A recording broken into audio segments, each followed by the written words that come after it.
지금 미국 경제 앞에 정말 거대한 퍼즐이 하나 놓여 있습니다. 성장, 물가, 그리고 부채. 이 세 가지가 서로 복잡하게 얽혀서 아주 역설적인 상황을 만들고 있는데요.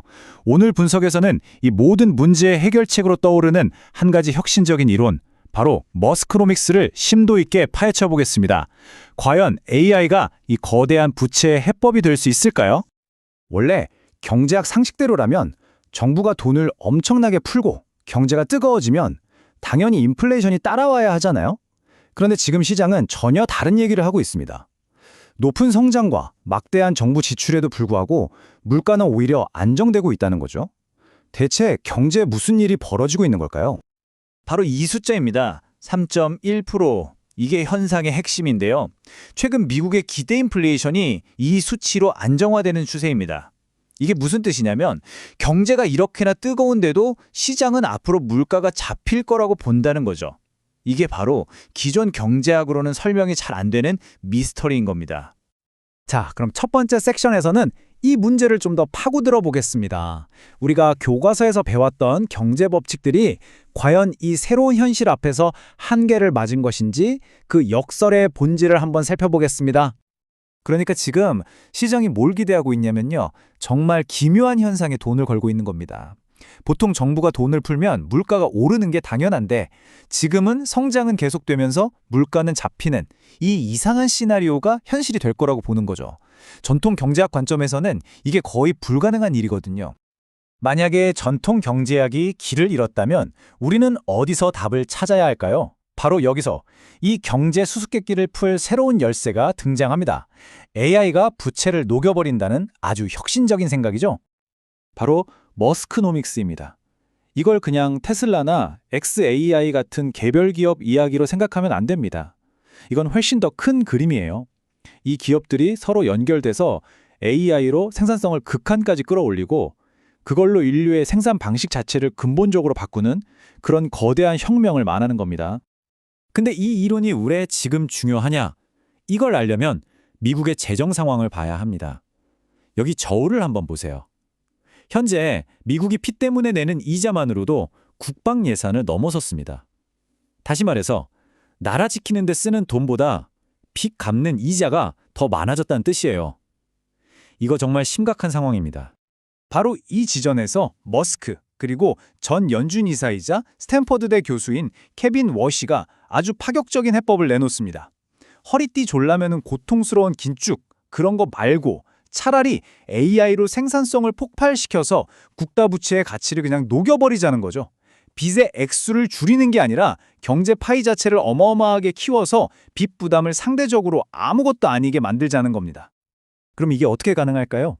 원리는 생각보다 간단합니다. 먼저 임금이 오르거나 일할 사람이 부족해서 비용 압박이 생기겠죠. 그럼 바로 그 자리를 AI가 훨씬 더 효율적으로 메꾸는 겁니다. 결과적으로 기업 전체의 비용은 오히려 줄어들고 인플레이션 압력이 자연스럽게 사라지는 그런 구조인 거죠.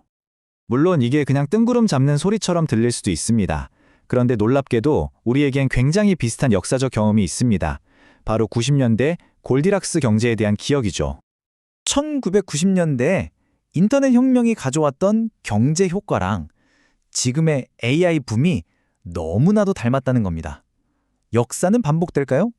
이 두 시대를 한번 나란히 놓고 비교해 보겠습니다. 이 타임라인을 보시면 명확합니다. 90년대 중반에 인터넷이 막 퍼지면서 생산성이 폭발했죠. 그 결과가 뭐였죠? 바로 높은 성장률에도 물가가 낮은 그 이상적인 골디락스 경제였습니다. 지금 많은 사람들이 AI 혁명이 바로 그 90년대의 재림이 될 거라고 기대하는 겁니다. 데이터를 보면 이 평행 이론이 더 설득력 있게 다가옵니다. 90년대 미국은 연평균 4%라는 지금 보면 정말 놀라운 성장을 하면서도 물가는 2%대로 아주 안정적이었습니다. 지금 우리가 보는 이 3.1%라는 숫자, 어쩌면 이게 바로 그 골드락스 시대로 돌아가는 신호탄일지도 모른다는 거죠. 이게 바로 월가가 지금 베팅하고 있는 뉴 서플라이 사이드 경제학의 핵심입니다. 좀 쉽게 말하면 이겁니다. 정부가 돈을 푸는 속도, 즉 수요보다 기술 혁신으로 물건을 더 싸고 많이 만들어내는 속도, 즉 공급이 더 빠르면 인플레이션 걱정 없이도 성장이 가능하다는 믿음, 바로 그거죠. 자, 그럼 이 거대한 이야기가 우리 투자자들에게는 과연 어떤 의미를 가질까요? 마지막으로 이 새로운 패러다임이 가져올 실질적인 변화를 짚어보겠습니다. 이제는 경제를 보는 렌즈 자체를 바꿔야 할 때가 왔다는 겁니다. 예전처럼 통화량이 어떻고 금리가 어떻고 이런 전통적인 지표만 봐서는 전체 그림을 놓칠 수밖에 없습니다. 이제는 기술적 혁신이라는 이 새로운 변수가 경제에 어떤 영향을 미치는지 이걸 분석의 중심에 둬야 한다는 거죠. 핵심은 이겁니다. 앞으로 금융시장을 제대로 읽으려면 기술이 경제의 변수들을 어떻게 바꾸고 있는지에 대한 깊은 이해가 반드시 필요하다는 것. 이게 새로운 열쇠입니다. 물론입니다. 이렇게 장밋빛으로만 볼 수는 없죠. 이 이론에 대한 회의론도 상당합니다. 과연 AI가 정말로 물가를 억누르는 그런 디플레이션의 힘이 될 것인가? 아니면 과거 닷컴 버블처럼 그냥 한순간의 거품으로 끝날 것인가? 이건 아직 아무도 확신할 수 없습니다. 리스크도 분명히 존재하죠. 결국 우리는 굉장히 중요한 질문 앞에 서게 됩니다. 지금 우리가 목격하고 있는 이 AI 혁명, 과연 100년에 한 번 올까 말까 한 세계의 기회일까요? 아니면 역사의 또 하나의 거대한 버블로 기록될까요? 그 답은 결국 미래의 경제 데이터가 말해줄 겁니다.